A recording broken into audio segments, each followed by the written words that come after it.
गुरु साहब जी ने ये हुक्म दिता कि मेरी आत्मा ग्रंथ विच पुराण पंथ विच दसम पातशाह ने कहा कि 10 पातशाहियां दी आत्मक जोत गुरु ग्रंथ साहब मेरी आत्मा है। जिसने मेरी आत्मा के दर्शन करने हो गुरु ग्रंथ साहब की बाणी पढ़ियो, जिसने मेरे शरीर के दर्शन करने हो पंजां चों करियो। गुरु साहब जी के साहिबजादियां ने इथों थोड़ी दूर अपने शरीर त्यागे। जदों सूबे सरहंद ने कहा करो जिबा इन मारो जान, उदों कहा जदों जवाब मिलिया कि असीं अपने दादे की तरह मौत मंगते हैं, तेरी पातशाह नहीं, तेरी वजीरी नहीं, तेरी जगीर नहीं, तेरी हूर नहीं। खब सरकारी मारी गुर के पेट में गुलखां कटारी, पर डर कर हथ कांप्यो नह कारज थियो, सतगुरु तेग से बेग ही तिसको कट दियो। असीं दसम पातशाह दे वो दिन याद करते हैं जदों नदेड़ विच गए।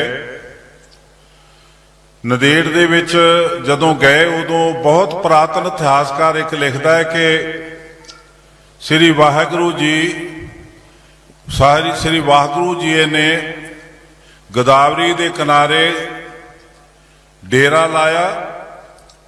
इथों 4 कोस दूर नदेड़ गांव था, नदेड़ गांव था जहां एक गंगा बहती थी। इस नगर का नाम सतयुग में गोविंद नगरी था। तो उथे भी उस तरह का माहौल सी जिस तरह का माहौल गुरु साहब ने अपने पहले जन्म के हेमकुंड का दसिया है। परमात्मा की बंदगी करने वाले समाधियां लाने वालियां दा ਉਹ ਸਾਨ ਸਨ जिन्हों ने एकांतवास देख के उत्थे डेरे लाए सी। गुरु साहब जी ਨੂੰ ਉੱਥੇ बहादुर शाह ने सद्या गोदावरी के कंढे ते कि इत्थे वड्डे वड्डे सूरमे आ रहे ने, तीर अंदाज आ रहे ने, तुसीं भी आओ। तो उत्थे वड्डे वड्डे तीर अंदाज आए पर गुरु साहब जी की बराबरी कोई नहीं कर सकिया। उत्थे 2 पठान बच्चे मिले गुरु साहब जी नूं। इतिहासकार लिखदा, पुराना इतिहासकार लिखदा, नाम ग्राम उन्हों के बूझे उन भाने, नाती पैंदे खा के तब सब ने जाने। वो सारिਆਂ ਨੂੰ पता लगा उस समय भी ये पैंदे खां दे दोते ने। तो गुरु साहब जी ने उन्होंने मत्था टेकिया ते कहा जी साडे वड्डे तुहाडे वड्डियां दी शरण च रहे ने। तो गुरु साहब जी ने उन्होंने 5-5 रुपये दिते ते उन्होंने तोरिया। वो फिर आए अगले दिन। इतिहासकार लिखता कि रहराज साहब का टाइम सी, वो आए, पठान बच्चा आया, सलाम किया। गुरु जी ने उसको रेवड़ियों का प्रसाद दिया, 5 रुपया बख्शा। वो फिर प्रसाद ते रेवड़ियों का प्रसाद लेके चले गए ते 5 रुपये। इतिहासकार लिखता है कि एक सैयद मुसलमाना की मीटिंग हुई, जिस मीटिंग दे विच दोवें पठान बच्चे गए, गुल खां ते औतला खां।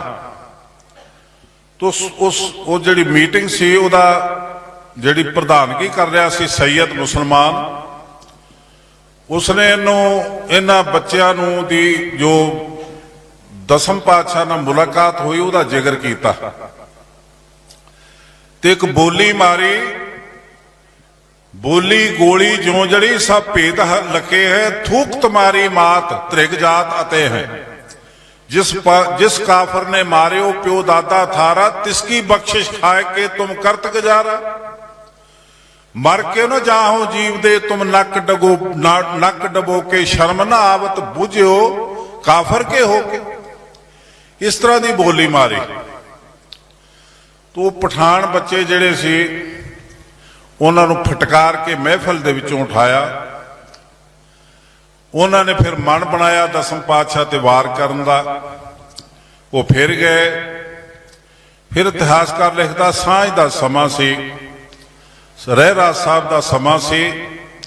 जदों रहरा साहब हो गई, दीवान उठ गया, उस पठान बच्चे ने सलाम की। उस पठान बच्चे ने मौका देख के चार चफेरे मौका देख के पिख अफसरकारी लिखा। अफसरकारी तो पा मौका। पिख अफसरकारी मारी गुर के पेट में गुलखां कटारी। पर डर कर हथ कांप्यो नह कारज थियो, सतगुरु तेग से बेग ही तिसको कट दियो। औतुला खां भाग्यो पिख कौतक याही, फस तंबू की डोर में गिर परे उतरा है। वो पठान बच्चे ने जदों कटार मारी पर हथ कंब गया। दसम पातशाह ने श्री साहब नाल उहदा सिर लग कीता।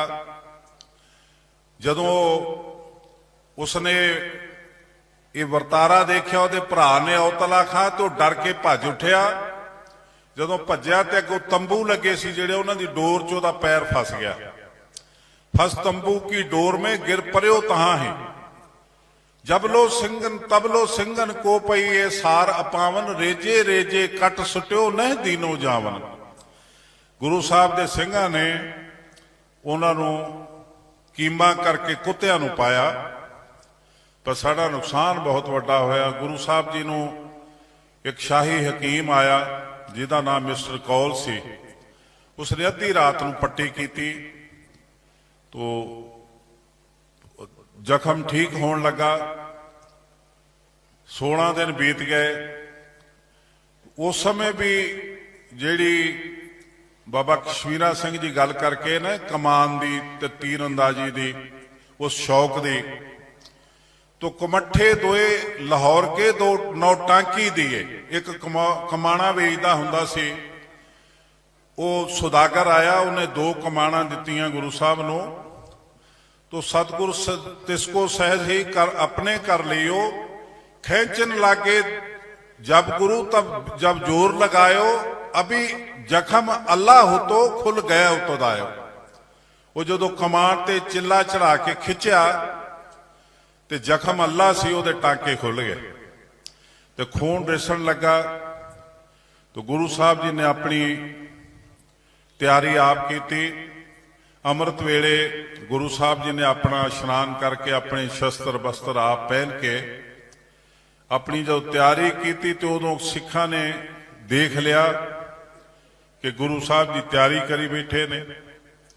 फिर उन्होंने बेनती की, सारे सिखा ने इकट्ठे होकर, सतगुरु सच्चे पातशाह पाकी नहीं पाक, हुक्म होए जो खालसा मत्था कहाँ टेके। तो गुरु साहब जी का उस समय हुक्म सी सारी संगत नूं, सारे खालसे नूं, कि मैं खालसा अकाल को सौंपा, जो खालसे की रहत पचारेगा तिसका बेली हां। मैं ओदा हां जो मेरा खालसा मेरी रहत पचारूगा। तो गुरु साहब जी ने ये हुक्म दिता कि मेरी आत्मा ग्रंथ विच प्राण पंथ विच।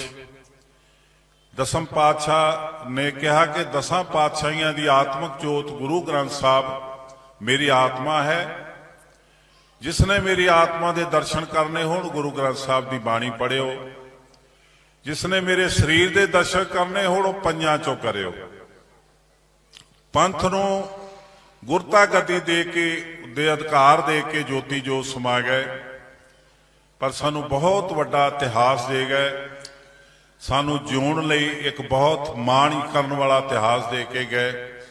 स्वतंत्र जीवन जीव के परमात्मा दे होके परमात्मा दे चरनां च मिलाउण लई सानू विचोलगी करके गए। ये अज साडी मर्जी है कि असां विचोलगी स्वीकारनी है कि नहीं, दसम पातशाह दे उस खालसा मिशन नूं अपनाउणा है कि नहीं, जिस पातशाह ने 250 साल ला के कुर्बानियां करके गुरु अर्जन देव जी तो लैके साहिबजादियां तक ये सानू मिशन दिता है। उस मिशन नूं असीं कितना क प्यार करते हैं, ये असीं अपने अंदर झाती मार के देखना है। गुरु साहब जी दे साहिबजादियां ने इथों थोड़ी दूर अपने शरीर त्यागे। जदों सूबे सरहंद ने कहा करो जिबा इन मारो जान, उदों कहा जदों जदों जवाब मिलिया कि असीं अपने दादे की तरह मौत मंगते हाँ, तेरे तेरी पातशाह नहीं, तेरी वजीरी नहीं, तेरी जगीर नहीं, तेरी हूर नहीं। ये पेशकश की गई थी कि हूरां ते जगीरां देवांगे जे तुसी खालसा धर्म नूं त्याग के इस्लाम कबूल कर लो। तो साहिबजादियां ने वो जिहड़ी खून दा प्याला लिआंदा सी, गां दा खून कढ के, वो तीन वारी तीन चूड़ियां लैण लई कहा सी। साहिबजादियां ने कहा सी कि नहीं, असी मरना कबूल करते हैं। यही हुक्म होया सी कि या तो इस्लाम कबूल करो नहीं तो मौत। तो साहिबजादियां ने छोटी उम्र दे विच बड़ा वड्डा डिसीजन लिया कि असी मौत कबूल करते हैं। अपने दादे की तरह सिदक नाल शहीद होवांगे, मौत कबूल करांगे। तेरी जगीर या तेरी पातशाही नहीं, तेरा इस्लाम नहीं। तो करो जिबा उनमारो जान का हुक्म होया। इतिहासकार लिखता हो तो वहां थे शुरावारो दे गोडे हेठ कर जिबा डारो, तड़प तड़प गई जिंद उड़ाए, ए शी खोर दोए दे कतलाए। फिर कवि संतोख सिंह जी लिखते हैं कि उम्र के लिहाज नाल उन्हां दे सिर कलम किए गए। अदम तबे तलवार चलाई, सिर जोरावर सिंह दयो कराई, बहुर दूसरे वार प्रहारा, फतेह सिंह के सीसो उतारा।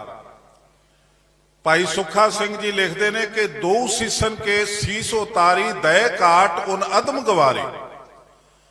तो असी इतिहास में यह भी पढ़िया, पुरातन इतिहासकार जिन्हें रात कट्टी चमकौर दे विच साहिबजादियां नाल, वो लिखता है कि धन धन गुरदेव सुत तन को लोभ न कीन, धर्म राख कल स्यों गए दादे स्यों जसलीन। गुरु तेग बहादुर के पोतरे गोबिंद सिंह के पूत, धर्म हेत सीसन दयो प्रबल पंथ पयो सूत। धर्म कला की टेक जम तेग बहादुर कीन, सीस दयो सिर ना दयो त्रई लोग जसलीन। दसम पातशाह दे साहिबजादियां ने अपनी कौम की रख विखाई, अपने प्यो दादे दे खालसा धर्म की मिशन की रख विखाई, जिन्हां दियां कुर्बानियां सदका अज असी सिख कौम अखाउने, सानू कौमी रुतबा मिलिया। दसम पातशाह दे वड्डे साहिबजादियां ने चमकौर की गढ़ी दे साहिबजादियां ने अखां सामने, दसम पातशाह दीयां अखां सामने शहादत दे जाम पीते। वड्डा साहिबजादा शहीद होया, छोटा तैयार होके आउंदा, कहंदा गुरपिता जी आशीर्वाद दिओ, मैं चमकौर की गढ़ी दे विच उतरा। तो गुरु साहब जी ने एक इतिहासकार जिहड़ा लाला दौलत राय, जिन्हां ने गुरु गोबिंद सिंह जी का जीवन लिखिया है, आर्या समाजी सन, पर बड़ी ईमानदारी नाल उन्हां दसम पातशाह की जीवनी लिखी है। वो लिखते, मैं बड़ा हैरान हाँ कि दसम पातशाह का एडा वड्डा जिगरा, एडा विशाल जिगरा, एक साहिबजादा अखां सामने शहीद हो गया, दूजा साहिबजादा जंग च जाण की इजाजत मंगदा। तो दसम पातशाह ने पिता का प्यार वसारिया, पुत्र ने पिता का मोह वसारिया। ते दसम पातशाह ने इजाजत देंदिया क्या कि जाओ बेटा, अपने खून की स्याही नाल मेरे असूलों की दस्तावेज ते साइन करो, ताकि मेरा अकाल पुरख नाल कीता इकरार निभ जावे। वो दसम पातशाह जी का विशाल हिरदा कवि शर्म सिंह जी दे एक शरदा नाल एक श्रद्धांजलि भेंट करते ने। खबर सरहंद से आना, वह सुनकर तेरा फरमाना, अमानत थी अदा हुई तेरे इशार के सदके, तेरे परिवार पूरे ने पिए प्याले शहादत के, मेरे सरबंसदानी मैं तेरे परिवार के सदके। अगर बख्शे कर्म तेरा ना बख्शे शिकायत क्या, तेरे इकरार के सदके तेरे इनकार के सदके। वो दसम पातशाह जिसने परिवार वार के, सरबंस वार के, 13 लड़ाइयां लड़के बड़े छोटे 43 साल की उम्र में बहुत बड़ा इतिहास दिता, सानू जीण जोगे किया। बख्शा कीतियां उन्हां ते जिहड़े उन्हां दे हो के रहे, जिद्दां बाबा कश्मीरा सिंह जी ने गनी खां ते नबी खां का जिक्र किया। गुरु साहब जी ने कदी भाई जोगा जी नूं कहा सी भाई बड़ी सेवा करदा की ना तेरा, उन्हें जवाब दिता जी मेरा ना गुरु जोगा। ते गुरु साहब ने कहा गुरु तेरे जोगा। अज सानू कदी नहीं कहा गुरु साहब ने गुरु तेरे जोगा, क्योंकि असी गुरु जोगे बनते नहीं पे। साडे च कमियां ने, असी धड़े पालते हाँ धर्म नहीं पालते। असी साडी कमिटमेंट धड़िया नाल है, बेगुरियां दे नाल है, गुरु नाल नहीं। कदी गुरु साहब ने बाबा बंदा सिंह बहादुर नूं, जिन्हों असी बहुत निरादर दे के तोरिया इस जहान तो, उस बंदा बहादुर सिंह नूं कहा कि भाई तेरा की ना, वो कहता मेरा ना गुरु दा बंदा। ते गुरु साहब ने वर दिता तू हमारा बंदा भयो लग तुरकन को जाए, बंदा जिस तर को लगे ता को दे सुकाए। बंदा सिंह बहादुर ने जिस रुख नूं हथ लाया वो सुक गया। मुगलों दी जड़ां वड़ दित्तियां, वजीर खान नूं चप्पड़ चिड़ी दे मैदान च मारिया ते इत्थे जिउंदा साड़िया। जिन्हों माता सुंदरी जी ने लिखा कारज तुमने बहु करे गुर घर के भारे, अर सहायता पंथ की तुम करी अपारे। साहिबजादियों का लियो तुम बैर करारा, तुर्कन को लूट मार के हिंदवाइन पारा। असी गुण नहीं पाया उस बंदे का। दसम पातशाह ने बख्शा कीतियां जेड़े उहदे हो के रहे, अज उहदे हो के रहांगे, साडे ते भी बख्शा होणगियां। तो गुरु स्वरूप साध संगत जी उस धर्म नूं बचाइए, कट्ठे होके हंबला मारो, अपने दसम पातशाह दे न्यारे ते प्यारे धर्म नूं बचाइए। ये मेरी हथ जोड़ के बेनती, चेंज लियाओ कौम नूं जीउण जोगा करो। असीं लंबे समय तो तुहानूं यही होका दे रहे हैं। मार परमात्मा की कृपा नाल महापुरख स्टेज ते बैठे ने, बाबा लखवीर सिंह जी रतवाड़ा साहिब वाले, संत बाबा हरी सिंह जी रंधावे वाले, बाबा कश्मीरा सिंह जी लहौरा वाले, बाबा महेंद्र सिंह जी पड़ी साहब वाले, उन्होंने भचंगी सिमरजोत सिंह सानू बहुत सहयोग दे रहे हैं। भाई गुरप्रीत सिंह जी SGPC मैंबर, ये बिल्कुल कंधे ना कंधा मिला के असी पंथक काली लहर चलाई है। पिंड पिंड तक पहुंचने की कोशिश की, गांव भी जावांगे ते अपने मिशन की प्राप्ति लिए जूझते रहांगे। अकाल पुरख सच्चे वाहिगुरू कृपा करे, असीं आस रखते हैं तुसीं सानू सहयोग दिओगे ते सेवा करांगे रज रज के, तुहानू साबित करके जावांगे इस जहान तो कि असीं कुछ कीता है। ते जे नकार दिओगे ते हथ जोड़ के माफी मंगांगे। समूह संगतां दा धन्नवाद, महापुरखां दा धन्नवाद जिन्हां ने ये तुहाडे चरनां च हाज़री लाउण लई सानू मौका दिता। अकाल पुरख सच्चे वाहिगुरू कृपा करे, इन्हां महापुरखां दियां इत्थे ਜਿਹੜੀਆਂ यूनीवर्सिटियां चलदियां पईयां ने, साडे बच्चे कीर्तन सीखते ने, कथा सीखते ने, पाठ करना सीखते ने, प्रशादा वरताउणा बनाउणा सीखते ने, मर्यादा सीखते ने। ये संस्थावां चलदियां रहन। दसम पातशाह का ये प्यारा धर्म संगतें आबाद रहें, लागते दीवान रहें, गावते सुजान रहें, झूलते निशान रहें साचे पातशाह के। वाहिगुरू जी का खालसा, वाहिगुरू जी की फतेह।